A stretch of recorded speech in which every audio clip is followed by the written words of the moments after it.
Okay, let's turn our attention to the dot product. We've talked about vectors and introduced them already, and we've along the way introduced two operations as well that happen in a fairly straightforward way, I think. We talked about vector addition, but I want to make sure as we introduce each of these things that one can do with vectors, that we also talk about what it means physically, geometrically, like why we would want to do it, not just and what its algebraic properties are, not just that, like a command for you to add two vectors together. Now you have a really nice physical understanding of what the real world meaning of what it might mean to add two vectors together would be. Hopefully you understand the usefulness of adding two vectors and why we might even care to do that. Or the other operation the only other operation we've done is scalar multiplication too, right? You know how physically that affects a vector. It actually scales it, right? So we have a good sense for why those work, and the algebra there is not that tricky either. They happen in the expected way.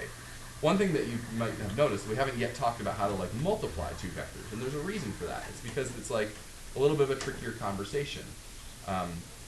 So there are two ways that we're going to teach you to do it. One today, the dot product, and one tomorrow called the cross product. And we actually make a difference. So it doesn't make any sense for anyone to ever say, multiply this vector by this vector. We always specify what kind of product you're talking about, because there are a couple ways to do it.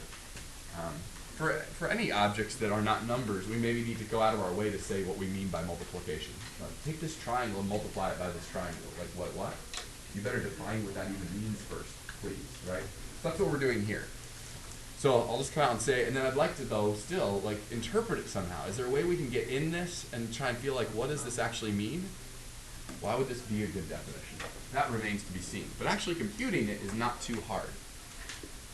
I hope you see here by my notation and my font that by bold-faced, unitalicized u, I mean the vector u, dotted with the vector v, gives us this, where these are all the components of those two vectors respectively. u1 and then v1, u1 times v1, and plus u2, v2. So the question is, in the end even, is this what do we get as an answer? Do we get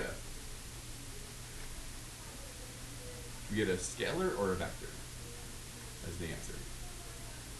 What do you see there? Yeah, notice that u1 and v1 and u2 and v2 are all scalars, aren't they? So in the end, actually, this product that we're taking here, this dot product, results in a scalar, actually, doesn't it? Another name for the dot product you might call scalar multiplication. The scalar product, rather. So here are some useful properties that it has, and then again, I'd still like to try and figure out what do we mean, what visual do we have to help us with the dot product? How do we feel it? The first property, and let's prove each one just in our heads as we go too, that u dot v is the same as v dot u. Well, here's u dot v up here. What would v dot u be? Would it be the same thing? It'd be v1 u1 plus v2 u2. Well, if we take as an assumption that multiplication with real numbers is commutative, like it's always been in our lives, then it follows that the dot product, the way we've defined the dot product, must also be commutative. Yeah. Why did you say u dot v is when you times v? Because tomorrow we're going to do the cross product, which means something completely different. And we want to differentiate. So we'll say u dot v, or we'll say u cross v, but we'll just not ever, we'll always use one of those two symbols. We'll always say it out loud the way it is. They carry different meanings, and it's actually a vector product that gives us a vector too. This one's interesting. What's that? What do those vertical bars mean again? For a vector? Oh, that's the magnitude. That's right. So is that true that u dot u is just the magnitude of u squared? Let's try it here. What's u dot u? I have to think about that first. That'd be u1 plus plus u2 u2, right? u1 plus u2 u2, or also known as u1 squared plus u2 squared. Is that the magnitude squared? That's cool. All right. This is the zero vector dotted with any vector u Is it clear that that gives us the scalar 0? I'll let you work out the details of that one. Okay. Another property, you might call this like a distributive law of some sorts for this new dot product that we're talking about here. Use some U1s and U2s, V1, V2, and W1, W2 to show that that works. Again, I think it'll just really come down to, do you believe the distributive law for real numbers? If so, then I think you'll find this to be a consequence. And then the last one is, in some ways, an associative law, too. But we have to be a little careful. By C here, I hope you can tell by my font choice that C is a scalar, okay? It doesn't actually make sense to have the dot product of 3 vectors. You see why? Because if you dot 2 of them, you get a scalar, and then it doesn't make sense to do like the dot product of a scalar and a vector. Right? So there's no such thing as the dot product of 3 vectors. That doesn't make sense. But can we talk about a scalar multiplied with the dot product of 2 vectors? Yeah, we can mess around with that. But it doesn't really make sense to talk about 3 vectors having a dot product together. The dot product is a binary operation, right? It takes 2 things and 2 vectors and spits out 1 number. That's what it does. It doesn't know how to handle 3 vectors. Yeah, I do want to. Well, let's try doing 1 dot product here down here. We haven't actually done it with any numbers yet, so let's try here. Here are 2 vectors. Can you give me their dot product? Ready, go. We'll come back together in approximately 20 seconds. If you want to rewrite those vectors in the way you prefer, that would be fine. Maybe you don't like I and J. I don't know. You're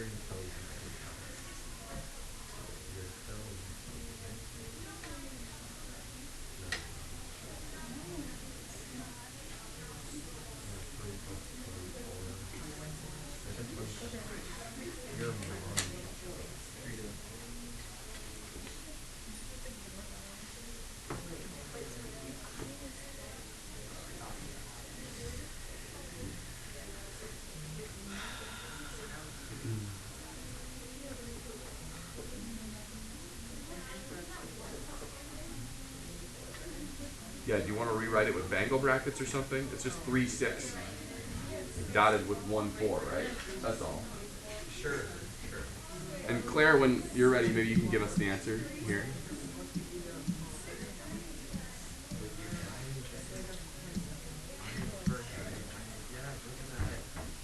Use your brain.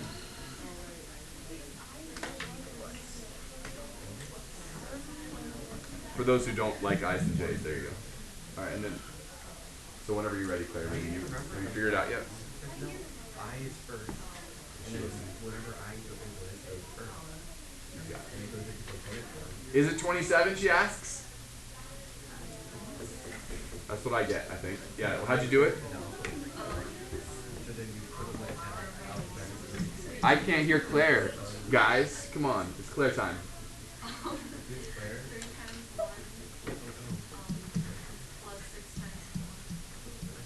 And that all comes out, you said, to 27?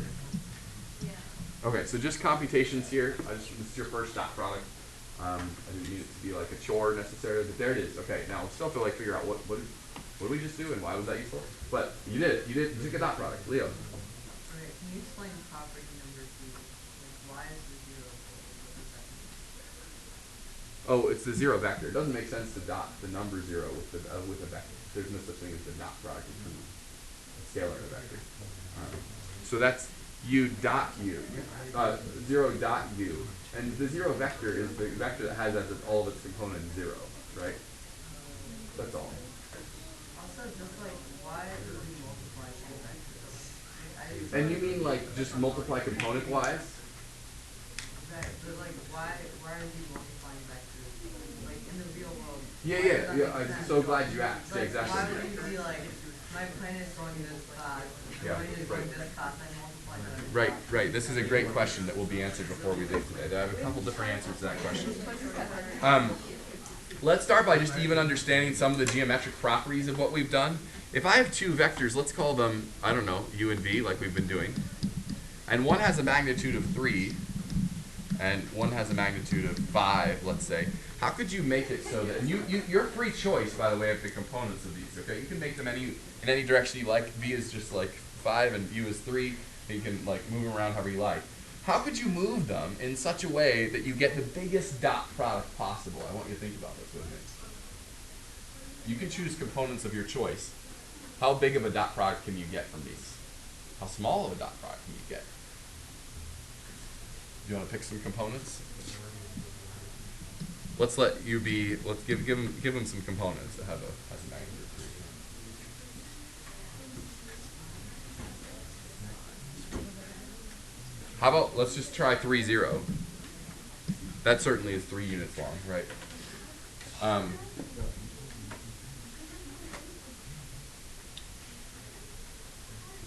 What would you like? You want to make the 5, 0? What happens when you dot those? And by the way, there are other choices you could make that would be equally easy. I mean, you could have done 0, 3 or negative 3, 0. Those all have, or something else at some weird angle that we have to think harder about. That's fine too.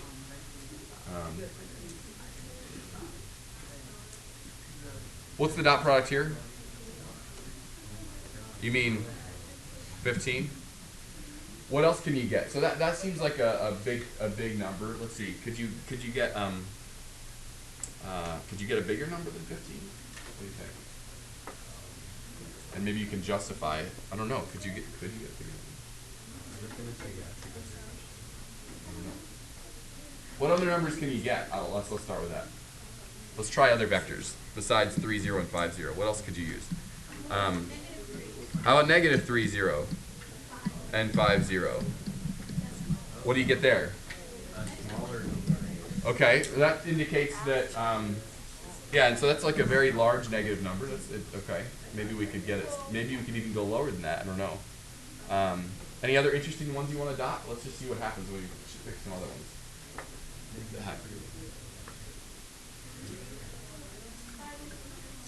I need some more vectors that are 3 and 5 units long to play around with. 3, 0, 0, 5. What? 3, 0, and then 0, 5. Oh, okay, so they're like, yeah, one is up along the y-axis now. Okay. What's that dot product?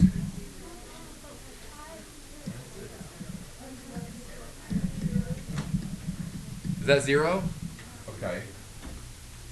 I don't know. Maybe we could do one like that's like at 45 degrees. You could use one be 5, 0 here, but then the other 3, 0. We can make that instead 3 units long in the 45 degree direction. So what would that be like?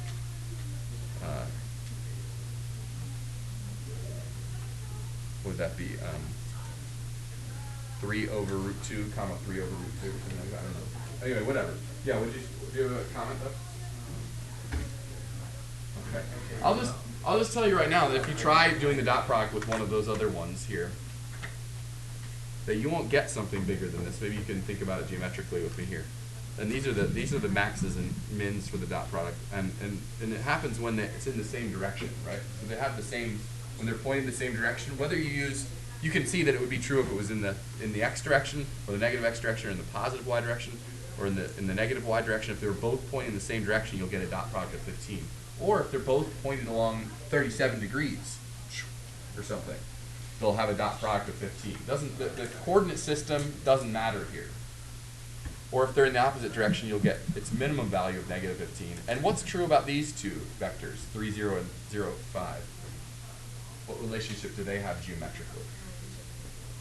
Yeah, and it actually doesn't matter that they're along the x and the y-axis. You will get a dot product of 0 if they're anytime that the two vectors are perpendicular. And you could try that. We'll play around with that some more. That'll become more apparent as we go forward. In fact, we could use some trig to talk about the angle between these.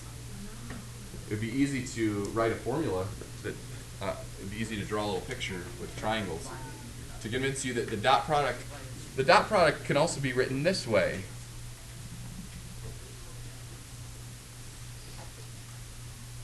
The magnitude of one vector times the magnitude of the other times the cosine of the angle between them. I mean, if you didn't have component forms, if I just said like, hey, I've got a vector that's 3 units long, a vector that's 5 units long, and the angle between them is 37 degrees or something, then the dot product, without actually having to like place those on a coordinate system, you could compute using this formula. Why is it that, let's go back to that discussion we were just having. If theta is 0, that is, if they're pointed in the same direction, the angle between them is 0, then, and they're like 3 and 5, then do you see that you'll get what's cosine of 0? Speed tree. 1. So won't you get 3 times 5 for the dot product? And if theta is 180 degrees, you'll get, this will be a -1. Right, so you'll get a -15. And what happens, what's the other case you were looking at too? If the angle between them is, yeah, if they're perpendicular, that means the angle between them would be 90 or 270 or something. I don't know what you want to consider, but either way, what does cosine of either of those equal? 0, and so you get a dot product of 0 then. Okay, so there are a couple things we just said that can be quantified by this angle kind of relationship as well, but it works for any other angle as well. And the thoughts we had on the previous slide about when is this dot product at a maximum and a minimum completely and totally correspond to when is cosine at a max or a min as well.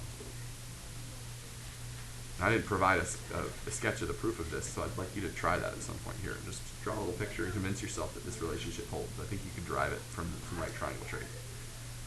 Now, if that's true, then that also provides maybe a formula for the angle between two vectors for us as well. Right, you could conceive of it either way. Is this a dot product formula? Is this an angle between formula? Well, whatever. It's a relationship you could use one way or the other. Let's try it by, let's go that way. Can we find the angle between these two vectors? Let's see if we can do it using this new machinery.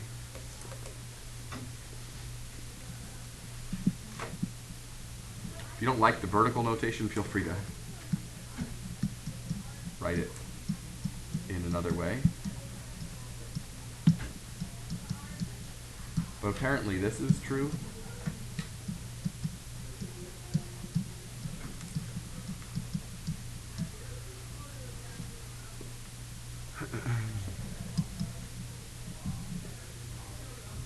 Yes.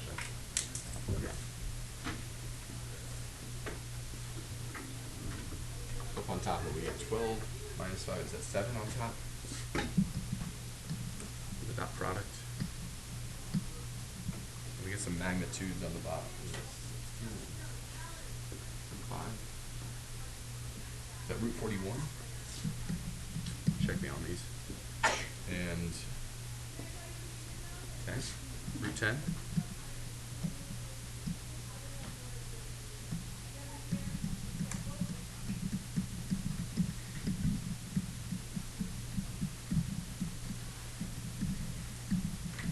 So I don't know an angle that has a cosine of 7 over root 410, but maybe you can hit your calculator with this.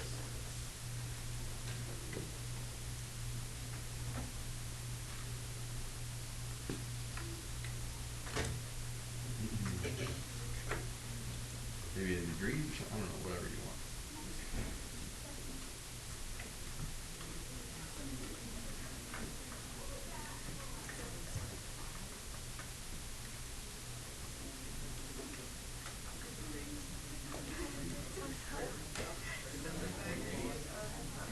You guys get 69.8?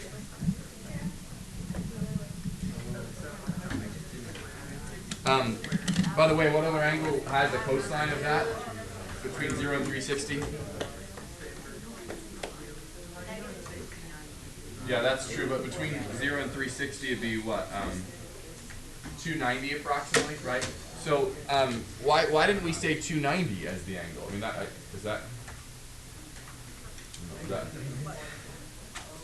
that also has this as its cosine. 290 does, yes? Do you have a good reason why we can't say 290? What's going on there?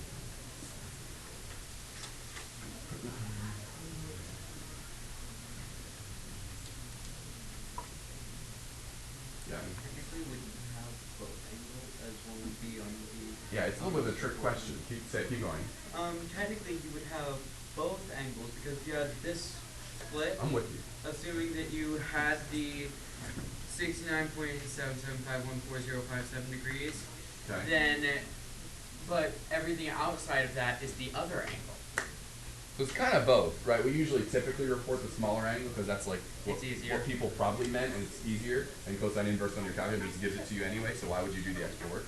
But technically, there are kind of two angles between any given vectors you might choose, right? So, yeah. Just so it is simple if you add them together. Right. So we'll report the one that's less than 180. You'll always be able to give an answer less than 180. But I just thought I'd mention it. The other one is like technically also an answer, I guess, as well. We've already mentioned this, but there it is again. Orthogonal has grown to mean Huh? orthogonal means irrelevant in everyday thought and right angles at that point, right? That's two.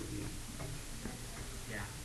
All right, we already said this already, but yeah, we're also introducing along the way here. We said U and V are perpendicular if and only if they have a dot product of 0. But we're also going to introduce with this a third word in your life that means perpendicular. So we used the word perpendicular before. Most recently in the last unit, we talked about the word normals too. Right? Did you need another word in your life for perpendicular? I thought you did. So orthogonal is another word in the context of vectors and linear algebra and matrices and stuff. We usually use the word orthogonal to mean perpendicular also. And orthogonal is a good word for that. Actually, I like the word orthogonal. Can you think of other places in life where they use the word ortho? Huh? Orthodontist. Now, ortho, the prefix ortho means straight.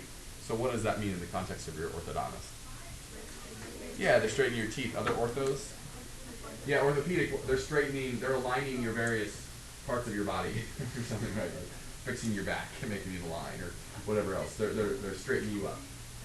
What else? Any other orthos? So inserts in the shoe. Okay. Yeah, the ortholite, or yeah, what if? Yeah, I don't know what else they call this, but yeah, right. They're like again, they're kind of trying to straighten your posture, fix you somehow. The religious among us might know the word orthodoxy, which means like right doctrine, like straight doctrine, right? Trying to think what else. What other?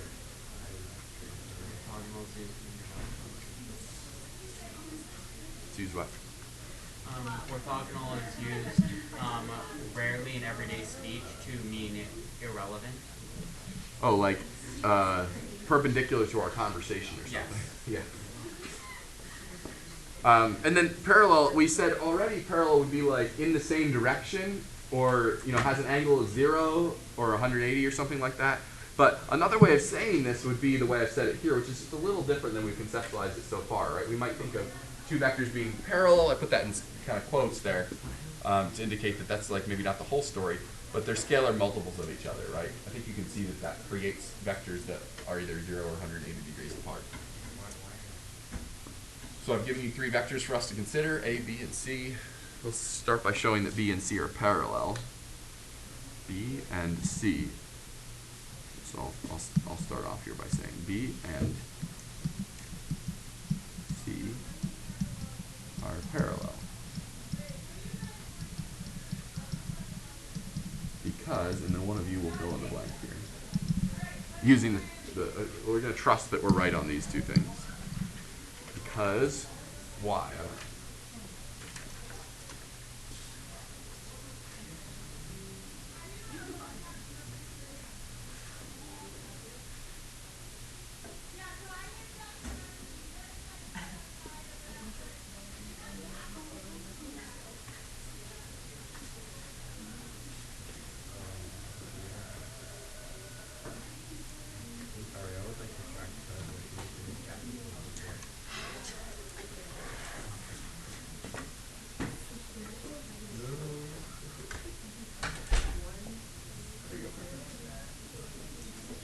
Why are they parallel? Just give me a reason.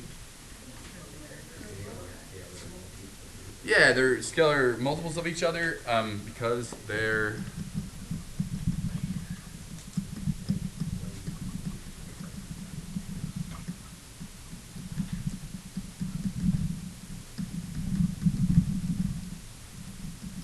maybe we could even be more specific. What scalar multiple? What would you have to multiply one by to get the other? So B needs, or how are we writing this? B is equal to You want to like multiply c by something? So yeah, -2 times c. So we can actually be more specific. We can actually name the scalar that maps one to the other, right? Yeah.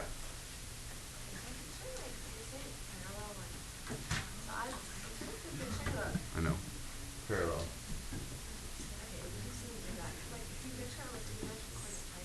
They like lie on top of each other. Right. Which, by the way, two lines that coincide are considered parallel lines. But even in geometry class. But keep in mind that vectors don't necessarily have their position at the origin, even though that's often how we picture them. They can be anywhere we like translation-wise, right? So wherever they might lie, they are parallel if those are the two vectors, right? Great, and then why are A and, I mean, let's just do A and B. Let's show that they're orthogonal. And clearly if A and B are orthogonal and B and C are parallel, then A must be orthogonal to C, I guess, also. But let's just prove that A and B are orthogonal. So someone check me on that. A and B, again, I want you to fill in the blank here, are orthogonal because why?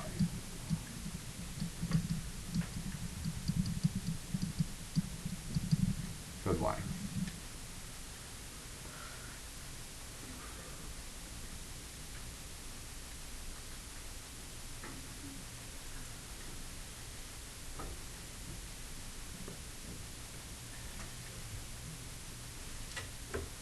Franklin, thank you. And then you use that property. You mean take the dot product? What? You mean when you take the dot product? Yeah. You get 0. You get 0. Do you? Yeah, what is it? -42 plus 42 more is 0. Okay, so that's, yeah. All right, I'm with you. You comfortable?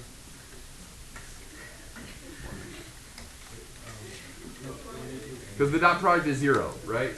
And apparently that means they're perpendicular. If you were to run the angle between formula on these vectors, you would get like 90 degrees or something, right? Imagine you were to find the angle between these. As soon as you went to do the angle between these, the dot product will be 0. Who cares what the magnitudes are? This whole thing will be 0. Cosine of theta equals 0. Theta must be 90, right? You feel me? Okay. So you could do it that way too. I mean, these are results from the previous slide, yes? One interesting result that we can share that is not going to be tested on, but I think is pretty and useful and fun and interesting, is the following notion of the projection of two vectors, one onto the other.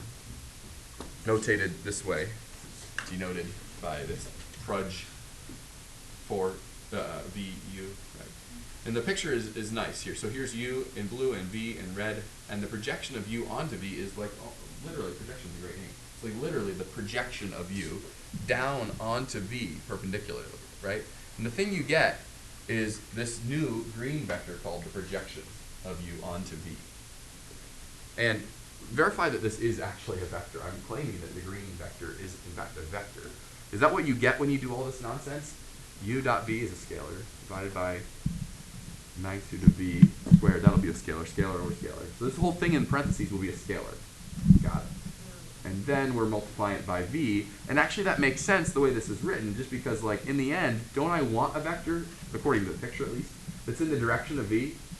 I do want a version of V that's like only got part of its magnitude, or a different, you know, it could be longer too, depending on how we're looking at this.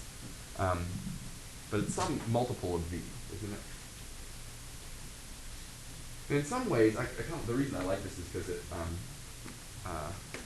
ties into some bigger ideas too, like the following. In some senses, the green vector is almost like a component of U, isn't it? If the red vector V is like your new x-axis. Do you see what I'm saying? Like if V is your world, then if you're U in V's world, then like that's the component, that's the part of U that's in the V direction, isn't it? Wow. So confused. Another letter. I need another letter. Okay, sorry. Anyway, the point is, like, when we're dealing with vectors, our coordinate systems are arbitrary, and so this is a very interesting idea that, like, maybe we could, like, retool our coordinate system to be in terms of V instead. Make that our new x-axis. That could be our new world. So let's actually practice the mechanics of one of these quickly. This is meant to be just the same as what's up there.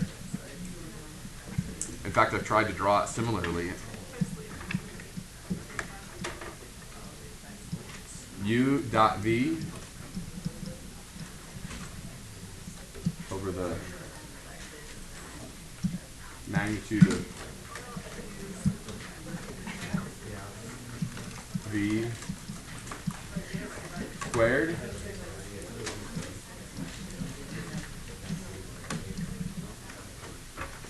is the period over or something? 14, what is that, minus 6 is 8. And on the bottom, what do we get? Is that 13? It's root 13 but squared. So do we get a vector that's still in the direction of V? You bet. It's just a multiple of 2, negative 3. Hopefully it's the appropriate multiple, right, that makes it the right length. And then could you find, there's also another piece to this question here. Could you write U as the sum of this vector?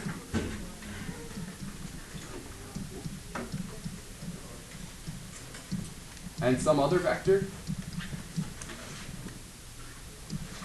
Do you think you could come up with what this vector is, the question mark? How would you do it? Yeah, you do some subtraction and just like do a little fraction work from elementary school.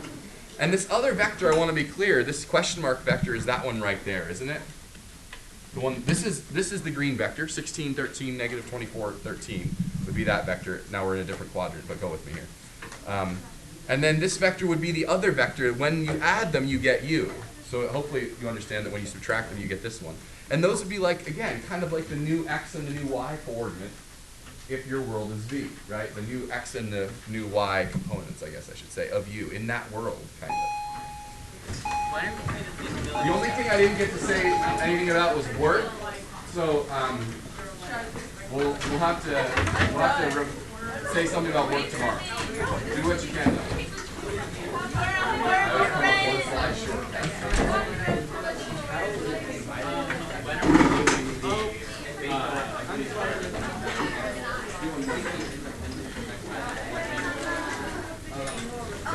I spent 5 hours of my Saturday working on something that's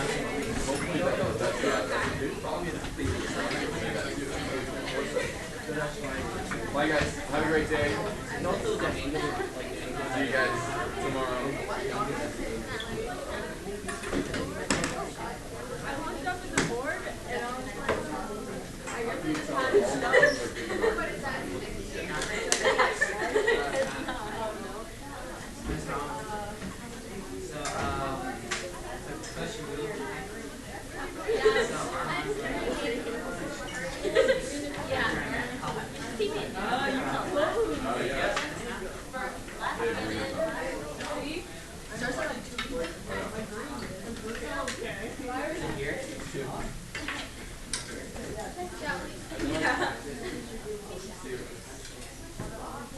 Alright, I'll tell you if you I see in there. Have a good day, you guys. Oh, what? A trick?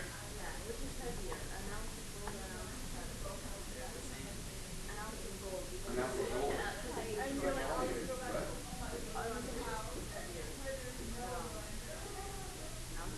Oh, like an ounce, like that in the weight.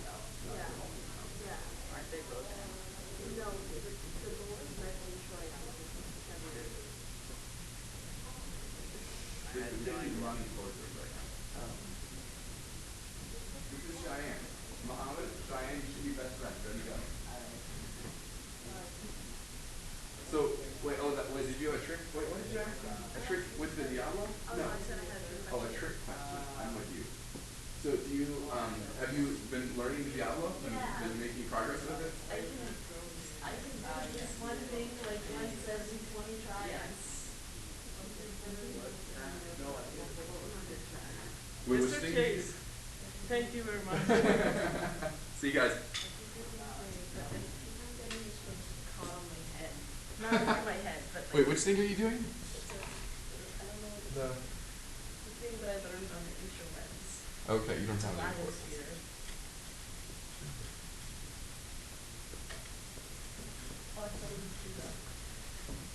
Did you know that Lauren was gonna be here? Yes. Okay. I was gonna say, otherwise it's really weird because you guys being here at the same time. I'm just like. Nice. Yeah. I caught it though. I dropped my sticks after, but I caught it. That's right. You did. That's right. You got the right idea. I did. Suburb. No, I feel like